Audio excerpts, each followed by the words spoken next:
You're listening to The Moose and the Loose, your 10 minutes action-packed financial podcast with your host, Mikey Hu.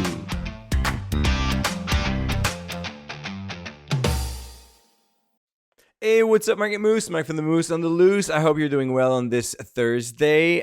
Yesterday, I had a private webinar with my DSR members, so members of Dividend Stocks Rock. Each month, they have the opportunity to send me questions in advance, and I do an Ask Me Anything every month. It usually lasts about 2 hours. I answer more than 70 questions, and we have a lot of fun. So I want to pick one of those 70 questions this morning because I thought it was quite interesting and reflect the concern, the worries that we all have around the stock market these days. So our good old friend, Warren Buffett, you already know that he sold a big chunk of its Apple shares in Berkshire Hathaway a few months ago. And then more and more graphs are popping up on the internet showing how crazy his cash reserve is right now. And I must admit, this is the largest bank account I've ever seen in my life. We are talking about almost 300 billions. So 277 to be precise. But yeah, that's a lot of money, right?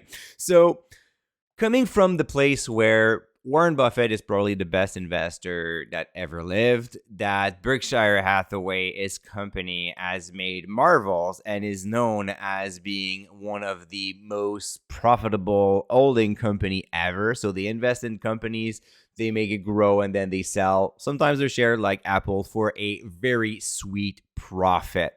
So when you look at that, you're just thinking, well, probably that Warren Buffett knows something that I don't. I mean, like me, small investor in Granby, doing this podcast, or you guys listening to that podcast, also thinking, well, Warren Buffett is a little bit better than me as an investor, right? So there must be something.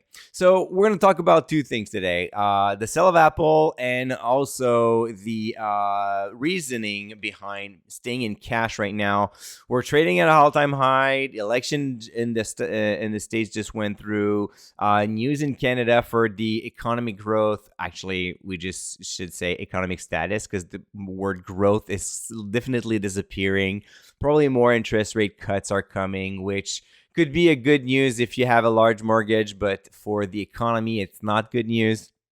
So thinking about all of this, well, maybe it would make sense to stay in cash, right? So let's talk about Apple for a second. Then we're going to go back to that question to see if it's the right time to stay in cash and invest when the market will finally crash.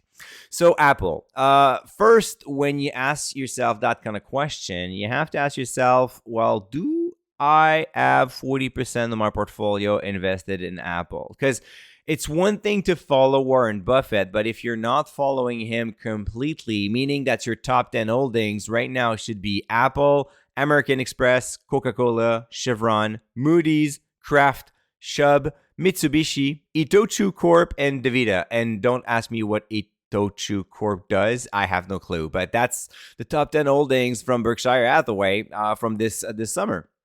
So if your portfolio doesn't look like that, well, then mimicking one trade that is not fully related to your portfolio versus what Berkshire Hathaway doesn't make much sense, right? So you're just selling Apple, but I mean, he had 40%. He had his reason to ride that stock for several years.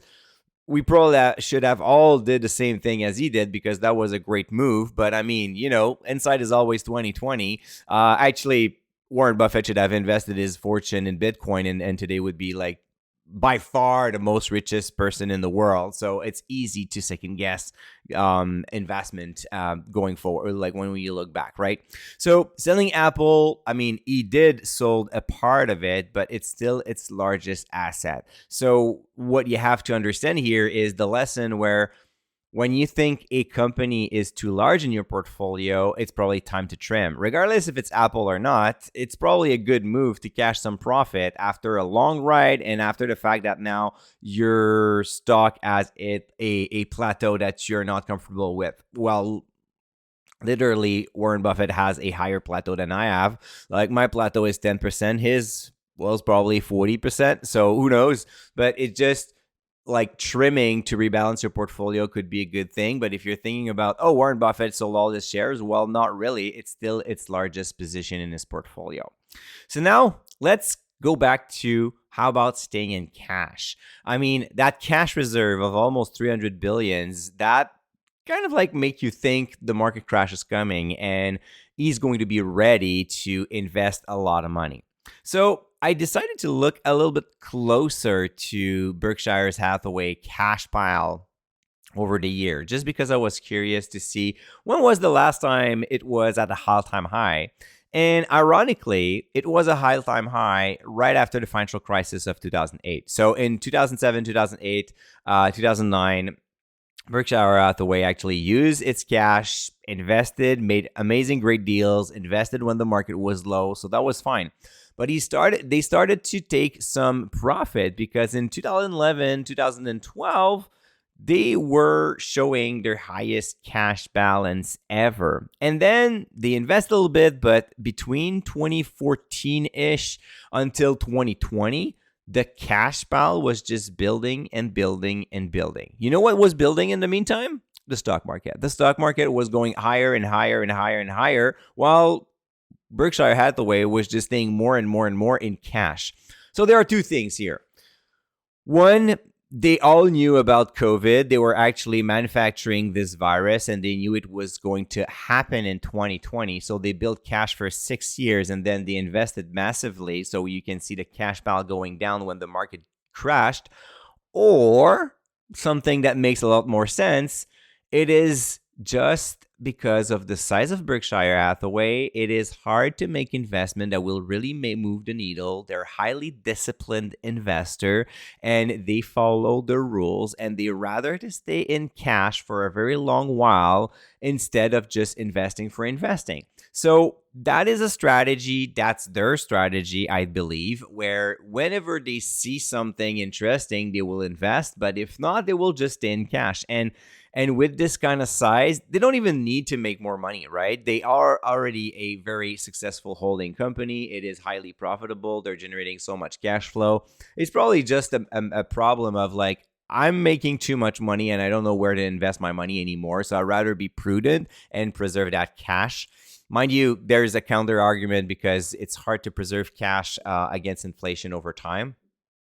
But again, in hindsight, it would have been a lot more profitable just buy the index for all those years and stay invested, right? So thinking about now, you should stay in cash and wait for the next crisis. If it happens in the next 12 months, you're a genius. Congratulations. But I've known a lot of people so far that they have been waiting on the sideline for like 2, 3, 4, 5 years now. And clearly, that was the worst decision that they could have ever made because the market in the meantime was going super high. If you're looking for articles telling you that it's the end of the world and the market's going to crash, you're going to find plenty every single month, every single year. I've been investing in the stock market since 2003, and there's not one year that I haven't read that this year was the year of the big crash. So I started thinking, well, 21 years later, it doesn't happen that often, but it will happen. Of course it will happen, and I totally know that. But instead of waiting in cash, I do two things. The first one is I am fully diversified. So I invest in multiple sectors, in multiple companies, because I don't want to get hit by the next crisis, having 40% of my portfolio being related to that crisis. That's the first thing. The second thing is I make sure that most of my companies show robust financial metrics. Yes, a crash will happen, but if you have very solid businesses making money and having a Modi business model, you don't have to worry for the future. It's going to go down, it's going to go back up, and life will go on. It always like that. And just to end about mimicking other people, you know what? Ronaldo, one of the best soccer player in the world, Cristiano Ronaldo doesn't drink Coca-Cola. He hates it. And you know what? I don't drink Coca-Cola either. So that doesn't make me a better soccer player. It's just like one thing that I do that he does, and that's it. There's no other link. So the next time that you're wondering if you should do something that Warren Buffett does, just ask yourself, are you Warren Buffett? And would Warren Buffett do everything that you do if he was in your situation? Probably not, because you're two different person. So just do you, and you'll feel a lot better about it. All right, Moose, that's enough for today. Take good care. We're going to talk again tomorrow. And until then, don't forget to stay invested. Hey, welcome to the disclaimer. If you're listening to The Moose and the Loose, you cannot really expect me to give you buy or sell recommendation or financial advice, right? You're here for fun, you're here for information and some entertainment. But I am not your financial advisor, I am not your broker, so therefore I'm not liable if you're losing money after listening to the podcast. If you're looking for some advice, go see a professional. If not, you can enjoy the show and do your due diligence after it.